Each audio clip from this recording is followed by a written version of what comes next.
नमस्कार दोस्तों, स्वागत है आपका आज के मुख्य समाचार में, जिसमें सबसे पहली और बड़ी खबर में आपको बताएंगे कि राहुल गांधी का नेतृत्व देश में चमत्कार करेगा। भारत जोड़ो यात्रा में शामिल होने के बाद बोले संजय राउत। दूसरी बड़ी खबर में आपको बताएंगे कि धमाकों के बाद भी जम्मू कश्मीर में जारी रहेगी राहुल गांधी की भारत जोड़ो यात्रा और राहुल गांधी को कुछ नहीं रोक सकता। तीसरी ब्रेकिंग न्यूज में जिक्र होगा कि कमलनाथ को विश्वास, इस साल मध्य प्रदेश में सरकार बनाएगी कांग्रेस, सिंधिया को बताया हारा हुआ तोप। चौथी ब्रेकिंग न्यूज में जिक्र होगा कि यूपी में मिशन 2024 के लिए सियासी दलों ने की तैयारी, सपा करेगी जेल भरो आंदोलन की शुरुआत। और पांचवी ब्रेकिंग न्यूज में जिक्र होगा मौसम का, अभी और गिरेगा पारा, फिर होगी बारिश। जानिए मौसम का अनुमान। हर एक खबर की गहराई में आपको ले जाएंगे दोस्तों, लेकिन उससे पहले अगर आप भी राहुल गांधी का पूर्ण रूप से समर्थन करते हैं और भारत जोड़ो यात्रा का समर्थन करते हैं तो वीडियो को लाइक, चैनल को सब्सक्राइब और बेल आइकन दबाकर कमेंट में लिखिए जय हिंद। रुक करते हैं सबसे पहले और बड़ी खबर की तरफ। राहुल गांधी का नेतृत्व देश में चमत्कार करेगा। भारत जोड़ो यात्रा में शामिल होने के बाद बोले संजय राउत। जी हां दोस्तों, आपको बता दें कि राहुल गांधी के नेतृत्व में कांग्रेस की भारत जोड़ो यात्रा कश्मीर पहुंच चुकी है और शुक्रवार को राहुल ने जम्मू के कठुआ से अपनी यात्रा की शुरुआत की थी और उनकी इस यात्रा में महाराष्ट्र से शिवसेना सांसद संजय राउत भी शामिल हुए थे। और इस बीच अब शनिवार को जम्मू में संजय राउत ने एक प्रेस कॉन्फ्रेंस को संबोधित किया और इस दौरान उन्होंने कहा कि राहुल गांधी का बयान बहुत अच्छा लगा कि उन्होंने राहुल गांधी को मार दिया है, मुझे वो बयान अच्छा लगा।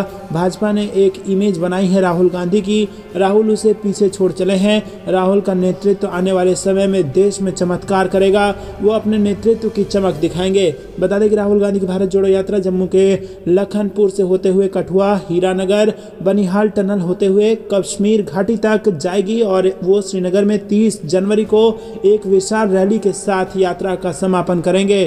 कांग्रेस अध्यक्ष मल्लिकार्जुन खड़गे ने भारत जोड़ो यात्रा के समापन कार्यक्रम में शामिल होने के लिए 23 राजनीतिक दलों को चिट्ठी लिखी है। रुक करते हैं ब्रेकिंग न्यूज की तरफ। धमाके के बाद भी जम्मू कश्मीर में जारी रहेगी राहुल गांधी की भारत जोड़ो यात्रा। जी हां दोस्तों, आपको बता दें कि जम्मू कश्मीर में सुबह 15 मिनट के अंतराल पर 2 धमाके शनिवार को हुए और इसमें 7 लोग घायल हुए और इस धमाके के बाद कांग्रेस की प्रतिक्रिया सामने आई है। जम्मू कश्मीर दोहरे विस्फोट पर कांग्रेस महासचिव के.सी. वेणुगोपाल ने कहा है कि यात्रा शुरू होने से 2 हफ्ते पहले जम्मू कश्मीर एलजी से उन्होंने मुलाकात की थी और जम्मू कश्मीर में हमारी सभी नेता सुरक्षा कर्मियों के लगातार संपर्क में हैं और ऐसी घटनाओं पर ध्यान देना उनकी जिम्मेदारी है। चाहे कुछ भी हो, भारत जोड़ो यात्रा जारी रहेगी।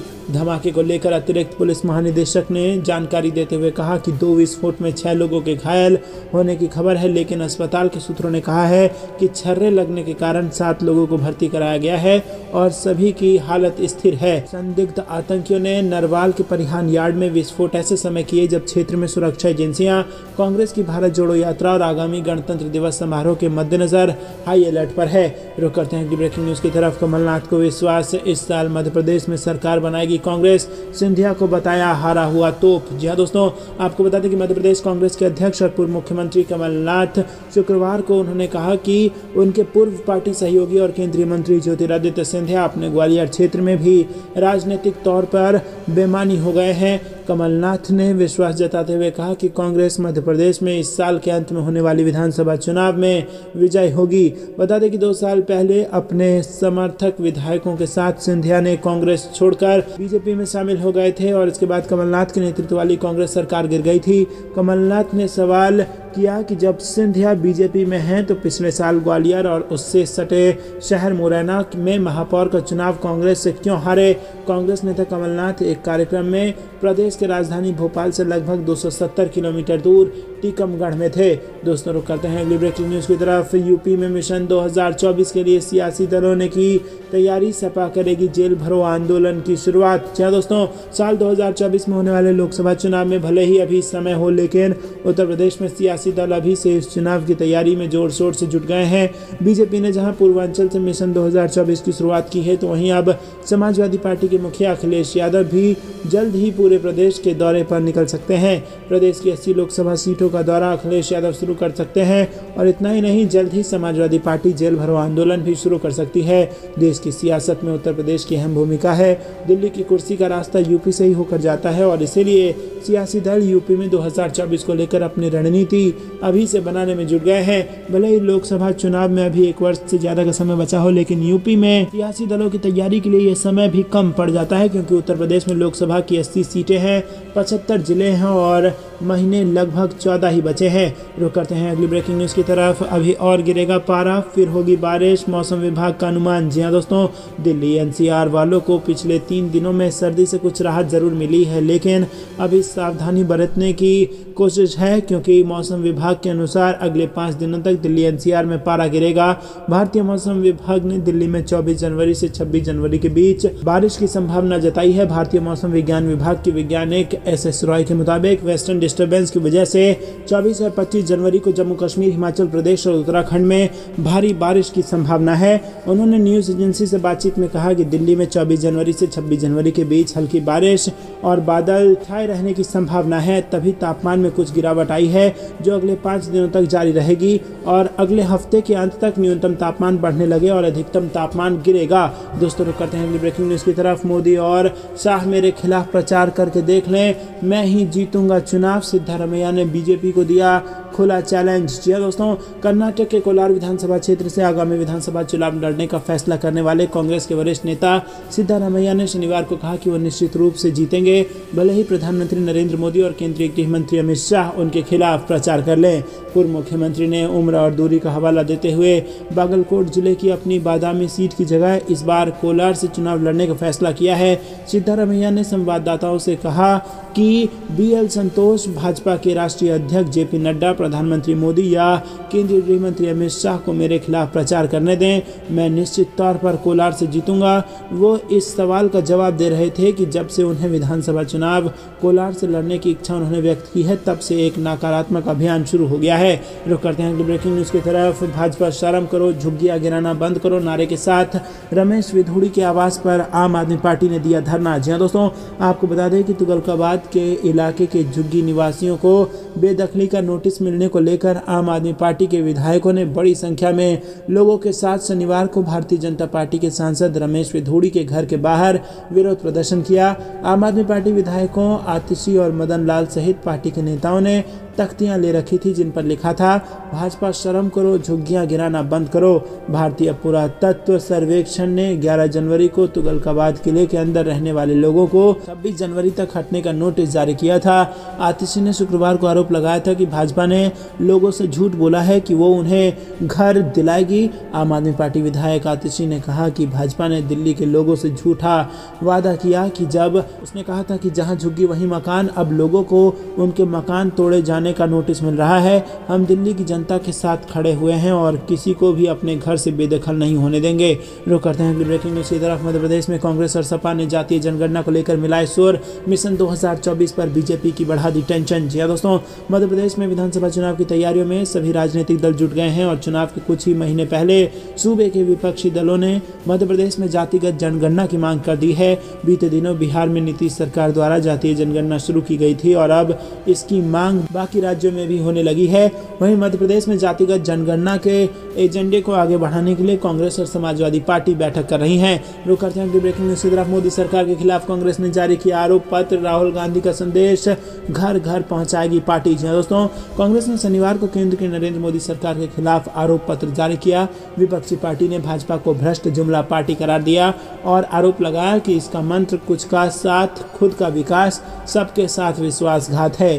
पार्टी ने यह भी कहा है कि भारत जोड़ो यात्रा का नेतृत्व कर राहुल गांधी श्रीनगर के लाल चौक इलाके में प्रदेश कांग्रेस कमेटी के कार्यालय में राष्ट्रीय ध्वज फहराएंगे और इसके बाद शेर कश्मीर स्टेडियम में एक जनसभा को संबोधित करेंगे, जो कश्मीर से कन्याकुमारी तक की पदयात्रा के समापन का प्रतीक होगा।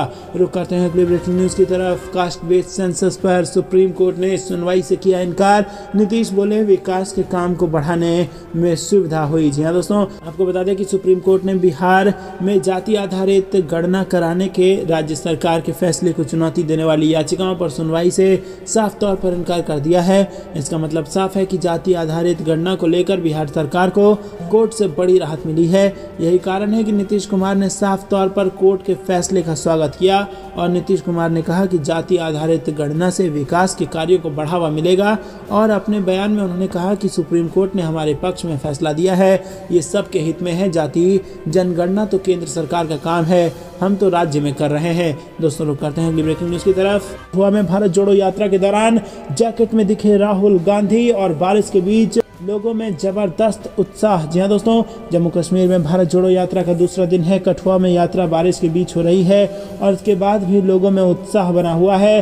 कड़ाके की ठंड के बीच राहुल गांधी ने जैकेट पहन लिया है। यात्रा सुबह 8 बजे हटली मोड़ में शुरू हुई जो औरड़िया तक चली। और दोस्तों आपको बता दें कि कांग्रेस नेता राहुल गांधी के नेतृत्व में कन्याकुमारी से शुरू हुई यात्रा शाम जम्मू कश्मीर पहुंची थी और इसी के साथ पंजाब को जम्मू कश्मीर से जोड़ने वाले रावी पुल को पार कर यात्रा प्रदेश की धरती पर पहुंची और राहुल गांधी के साथ हजारों लोग कदम से कदम मिलाकर राहुल गांधी के साथ चलते नजर आए। रुक करते हैं अगली ब्रेकिंग न्यूज की तरफ। राजस्थान बीजेपी को बड़ा झटका, 25 नेताओं ने एक साथ छोड़ दी पार्टी और कांग्रेस में हो गए शामिल। जी हाँ दोस्तों, राजस्थान में विधानसभा का चुनाव 2023 से पहले सभी पार्टियां अपना कुनबा मजबूत कर रही हैं और सभी विधायक भी अपने इलाके में प्रभावशाली लोगों को अपने पक्ष में कर रहे हैं और चुनावी संग्राम से पहले अपनी सेना को मजबूत किया जा रहा है। और इसी सिलसिले में चित्तौड़गढ़ में बीजेपी के 25 कार्यकर्ताओं ने पार्टी छोड़ दी है और ये सभी लोग विधायक सुरेंद्र सिंह जड़ावत की मौजूदगी में कांग्रेस में शामिल हो गए।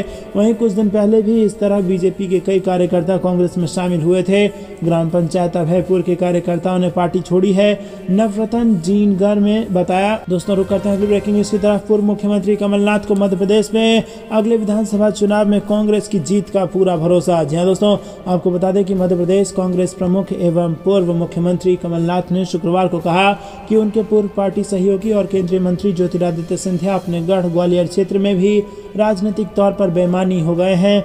और कमलनाथ ने विश्वास जताते हुए कहा है कि कांग्रेस मध्य प्रदेश में इस साल के अंत में होने वाले विधानसभा चुनाव में विजय होगी। बता दें कि 2 साल पहले अपने समर्थक विधायकों के साथ ज्योतिरादित्य सिंधिया की कांग्रेस छोड़कर भाजपा में शामिल हो जाने से कमलनाथ के नेतृत्व वाली कांग्रेस सरकार गिर गई थी। कमलनाथ ने सवाल किया कि जब सिंधिया भाजपा में है तो पिछले साल ग्वालियर और उससे सटे शहर मुरैना में महापौर का चुनाव कांग्रेस से क्यों हारे। कांग्रेस नेता कमलनाथ एक कार्यक्रम में प्रदेश की राजधानी भोपाल से लगभग 270 किलोमीटर दूर टीकमगढ़ में थे।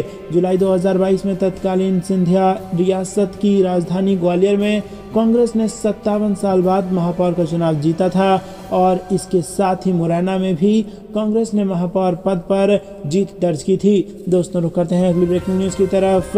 शिवपाल यादव की बात सच हुई तो बीजेपी को होगा डबल नुकसान, सपा नेता के दावे में है इतना दम। जी हाँ दोस्तों, आपको बता दें उत्तर प्रदेश में इन दिनों सपा प्रमुख अखिलेश यादव के चाचा शिवपाल सिंह यादव बड़ी चर्चा में हैं। अपने बयानों से वो लगातार अखिलेश के लिए सियासी पिच तैयार कर रहे हैं तो वहीं बीजेपी पर हमलावर हैं। अब समाजवादी पार्टी के वरिष्ठ नेता और यूपी के पूर्व कैबिनेट मंत्री शिवपाल सिंह यादव ने कहा है कि साल 2024 के लोकसभा चुनाव के बाद केंद्र में बीजेपी की पराजय के फौरन बाद यूपी में भी बीजेपी की सरकार सत्ता से हट जाएगी और अखिलेश यादव मुख्यमंत्री बनेंगे।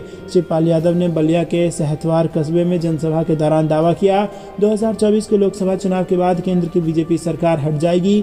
जैसे ही केंद्र में बीजेपी की सत्ता खत्म होगी उत्तर प्रदेश की सरकार भी 2027 के पहले हट जाएगी। दोस्तों इसी के साथ आपको बता दें कि अखिलेश यादव मुख्यमंत्री बनेंगे और यादव ने नौजवानों का बीजेपी की सरकार को उखाड़ फेंकने के लिए सड़क पर संघर्ष करने का आह्वान किया है। इसी के साथ उन्होंने कहा कि अब चाहे जेल जाना पड़े, आंदोलन करना पड़े या धरना देना पड़े, बेईमान और झूठे लोगों को अब सत्ता से बाहर करना होगा। दोस्तों रुक करते हैं अगली ब्रेकिंग न्यूज की तरफ। मौसम विभाग से बड़ी खबर, बर्फ की सफेद चादर में लिपटे पहाड़, उत्तराखंड से जम्मू तक बर्फबारी। जी हाँ दोस्तों, आपको बता दें उत्तर भारत के मैदानी इलाकों को जहां एक और शीतलहर से राहत मिली है तो वहीं पहाड़ों पर बर्फबारी की खबरें सामने आ रही हैं। उत्तराखंड के जोशीमठ, धनौल्टी, केदारनाथ, मसूरी और पिथौरागढ़ में भारी बर्फबारी देखने को मिली। मौसम विभाग की माने तो 20 जनवरी से एक पश्चिमी विक्षोभ का असर पश्चिमी हिमालयी क्षेत्र में दिखेगा जिस कारण से पहाड़ों पर बर्फबारी की गतिविधियां दिखेंगी। मौसम विभाग की माने तो उत्तराखंड के हरिद्वार और उधम सिंह नगर में शीतलहर की स्थिति रहेगी। देहरादून पर बादलों का डेरा देखने को मिलेगा। वहीं उत्तरकाशी जिले के गंगोत्री और यमुनोत्री में भी भारी बर्फबारी देखने को मिली है।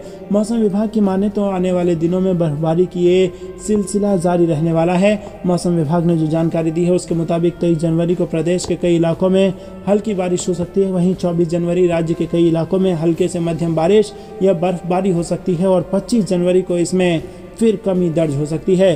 रुक करते हैं अगली ब्रेकिंग न्यूज़ की तरफ। त्रिपुरा कांग्रेस प्रभारी पर हमले के मामले में चुनाव आयोग का एक्शन, 3 पुलिस अधिकारियों पर गिरी गाज। जी हां दोस्तों, त्रिपुरा के कांग्रेस प्रभारी अजय कुमार पर बुधवार को हुए कथित हमले के मामले में भारत निर्वाचन आयोग ने कार्रवाई की है। पश्चिम त्रिपुरा के जरानिया में एक बाइक रैली के दौरान अजय कुमार पर कथित हमला हुआ है। आरोप बीजेपी नेताओं और कार्यकर्ताओं पर लगा है। दोस्तों रुक करते हैं अगली ब्रेकिंग न्यूज़ की तरफ। तृणमूल कांग्रेस का बीजेपी आरएसएस पर बड़ा हमला, बोले सेक्युलर नहीं उग्रवादी धार्मिक पार्टी है, नेताजी नहीं करते थे इन्हें पसंद। जी हाँ दोस्तों, आगामी लोकसभा चुनाव में भले ही अभी 1 साल से ज़्यादा का समय बचा हो, लेकिन लोकसभा चुनाव 2024 की भूमिका अभी से बनाने की कवायद सभी राजनीतिक दलों की ओर से शुरू कर दी गई है। राष्ट्रीय और क्षेत्रीय राजनीतिक दलों के नेताओं की ओर से बयानबाजी शुरू कर दी गई है। आम जनता को रिझाने के लिए राजनीतिक दल एक दूसरे पर आरोप प्रत्यारोप लगा रहे हैं। पश्चिम बंगाल की सत्तारूढ़ पार्टी तृणमूल कांग्रेस पार्टी के सीनियर नेता जयप्रकाश मजूमदार ने भाजपा और आरएसएस पर बड़ा हमला बोला है। समाचार एजेंसी एएनआई के मुताबिक टीएमसी नेता जयप्रकाश मजूमदार ने भाजपा और आरएसएस की विचारधारा की कड़ी आलोचना करते हुए कहा कि भाजपा सेक्युलर पार्टी नहीं है, भाजपा एक उग्रवादी धार्मिक पार्टी है। उन्होंने आरोप लगाया कि बंगाल अब ना तो भाजपा के साथ है और ना ही आरएसएस के साथ है। आगामी 2024 के लोकसभा चुनाव में बंगाल का नतीजा तय करेगा कि नरेंद्र मोदी पीएम बनेंगे या नहीं बनेंगे। रुक करते हैं अगली ब्रेकिंग न्यूज़ की तरफ। 71,000 युवाओं को दिए गए नियुक्ति पत्र को कांग्रेस ने बताया ऊंट के मुंह में जीरा। मल्लिकार्जुन खड़गे ने उठाए इस पर कई सवाल। जी दोस्तों, प्रधानमंत्री नरेंद्र मोदी ने शुक्रवार को रोजगार मेला के तहत सरकारी विभागों और संगठनों में करीब 71,000 कर्मचारियों को नियुक्ति पत्र सौंपे और इसके बाद कांग्रेस ने भाजपा पर जमकर निशाना साधा है। पार्टी के राष्ट्रीय अध्यक्ष मल्लिकार्जुन खड़गे ने भाजपा के हर साल 2 करोड़ नौकरियां देने के चुनावी वादे की याद दिलाते हुए मोदी सरकार पर तंज कसते हुए कहा है कि आज भी सरकारी विभाग में 30 लाख पद खाली पड़े हैं। मल्लिकार्जुन खड़गे ने अपने ट्वीट में लिखा कि नरेंद्र मोदी जी, आज आप जो 71,000 भर्ती पत्र बांट रहे हैं वो केवल ऊंट के मुंह में जीरा है, खाली पद भरने की प्रक्रिया है। आपने तो सालाना 2 करोड़ नई नौकरियां देने का वादा किया था। युवाओं को बताइए 8 साल की 16 करोड़ नई नौकरियां कहां है। दोस्तों रुक करते हैं अगली ब्रेकिंग न्यूज़ की तरफ। नीतीश कुमार ने की अलग रेल बजट पेश करने की मांग, बताया बतौर रेल मंत्री किस विशेष बात का रखते थे ध्यान। जी हाँ दोस्तों, बिहार के मुख्यमंत्री नीतीश कुमार ने रेल बजट को आम बजट से अलग पारित करने की मांग की है। नीतीश कुमार ने कहा है कि जिस तरह से पहले रेलवे का बजट अलग से पेश होता था उसी तरह से अब भी पेश हो। समाधान यात्रा पर निकले बिहार के मुख्यमंत्री नीतीश कुमार ने यह मांग शुक्रवार को नालंदा में पत्रकारों से बात करते हुए कही है। 31 जनवरी से संसद का बजट सत्र शुरू होने वाला है जो 6 अप्रैल तक चलेगा।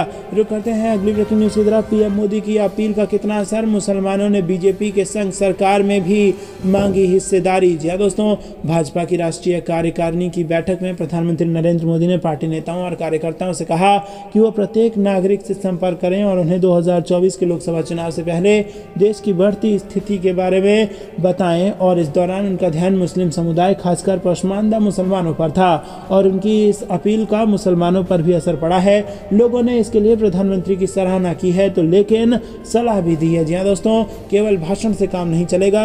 अगर असली में बदलाव लाना है तो मुसलमानों को सरकार में हिस्सेदारी देनी होगी। और आपको बता दें अभी भाजपा का एक भी सांसद मुस्लिम नहीं है। आप दोस्तों रुक करते हैं ब्रेकिंग न्यूज़ की तरफ। किलोमीटर का सफर कर जम्मू कश्मीर पहुंची भारत जोड़ो यात्रा, फारूक संजय राउत ने किया इसका स्वागत। जी हाँ दोस्तों, जम्मू कश्मीर में भारत जोड़ो यात्रा कठुआ के लखनपुर में प्रवेश कर चुकी है। पूर्व मुख्यमंत्री व सांसद फारूक अब्दुल्ला, शिवसेना नेता संजय राउत समेत अन्य कांग्रेसी नेताओं ने यात्रा का स्वागत किया है। लखनपुर पर बड़ी संख्या में लोग पहुंचे और बड़ी संख्या में सुरक्षा बलों को लगाया गया। 7 सितंबर 2022 को कन्याकुमारी से शुरू हुई भारत जोड़ो यात्रा 4 महीने 11 दिन की अवधि के बाद जम्मू कश्मीर में दाखिल हो चुकी है और वीरवार शाम 6 बजे के करीब भारत जोड़ो यात्रा की अगुवाई कर रहे राहुल गांधी पैदल ही रावी पुल के रास्ते जम्मू कश्मीर में दाखिल हुए। दोस्तों रुक करते हैं ब्रेकिंग न्यूज़ की तरफ। चुनाव से पहले दिग्विजय को ईवीएम पर शक, वीवीपैट से चाहते हैं नतीजे और बदलाव की भी मांग। जी हाँ दोस्तों, आपको बता दें कि मध्य प्रदेश में विधानसभा चुनाव से पहले एक बार फिर इलेक्ट्रॉनिक वोटिंग मशीन को लेकर विवाद खड़ा हो गया है। कांग्रेस के राज्यसभा सांसद और पूर्व मुख्यमंत्री दिग्विजय सिंह ने कहा है कि वीवीपैट के आधार पर ही चुनाव नतीजों की घोषणा की जानी चाहिए। उन्होंने ये भी कहा है कि वीवीपैट में बैलेट बॉक्स माइक्रोचिप से मुक्त हो और राहुल गांधी के साथ भारत जोड़ो यात्रा में शामिल दिग्विजय सिंह ने पीटीआई से फोन पर बातचीत के दौरान अपनी बात रखी। दिग्विजय सिंह ने कहा कि हमारा मुख्य मुद्दा यह है कि जिस बॉक्स में वीवीपैट की स्लिप आता है उसमें कोई माइक्रोचिप ना हो। चुनाव के नतीजे केवल इसके आधार पर ही घोषित किए जाएं। गौरतलब है कि ईवीएम में वोट डालने के बाद वीवीपैट मशीन में एक स्लिप निकलती है और इस पर चुनाव निशान को देखकर वोटर इस बात की पुष्टि कर सकते हैं कि उनका वोट उसी उम्मीदवार को गया है जिसके सामने का बटन उन्होंने ईवीएम में दबाया था। दोस्तों, रुक करते हैं अगली ब्रेकिंग न्यूज की तरफ। बीजेपी की विदाई यात्रा का समय विकास यात्रा का नहीं, कमलनाथ ने शिवराज सरकार के चुनावी अभियान पर कसा ये तंज। जी हां दोस्तों, मध्य प्रदेश के कांग्रेस के अध्यक्ष कमलनाथ ने राज्य में चुनाव से पहले शिवराज सिंह चौहान के नेतृत्व वाली बीजेपी सरकार द्वारा विकास यात्रा शुरू करने पर तंज कसा है और कहा है कि अब समय विकास यात्रा का नहीं बल्कि बीजेपी की विदाई यात्रा का है। उन्होंने आरोप लगाया कि बीजेपी सरकारी खर्च और प्रशासन की मदद से पार्टी का प्रचार करने निकल रही है। बीजेपी को विकास नहीं हिसाब यात्रा करनी चाहिए और इसमें वो मध्य प्रदेश की जनता को अपने 18 साल के कामों का हिसाब दें। भोपाल में कांग्रेस के सभी प्रकोष्ठों और मोर्चे की बैठक में पहुंचे कमलनाथ ने कहा कि मध्य प्रदेश को विकास के हर पैमाने पर पीछे धकेलने के बाद, मध्य प्रदेश को कर्ज के दलदल में डुबाने के बाद, प्रदेश को बेरोजगारी और महंगाई में देश में अव्वल बनाने के बाद, प्रदेश को वंचित तबकों और अत्याचार में नंबर 1 बनाने के बाद अब शिवराज सरकार विकास यात्रा के नाम पर सरकारी खर्च से पार्टी का प्रचार करना चाहती है। प्रदेश की जनता इनके विकास की सच्चाई को जानती है। अब समय विकास यात्रा की नहीं, भाजपा की विदाई यात्रा की है। तो दोस्तों, क्या आपको भी ऐसा लगता है कि मध्य प्रदेश में अब भाजपा की विदाई यात्रा का समय आ गया है? कमेंट में बताइए। वीडियो लाइक करना मत भूलिएगा।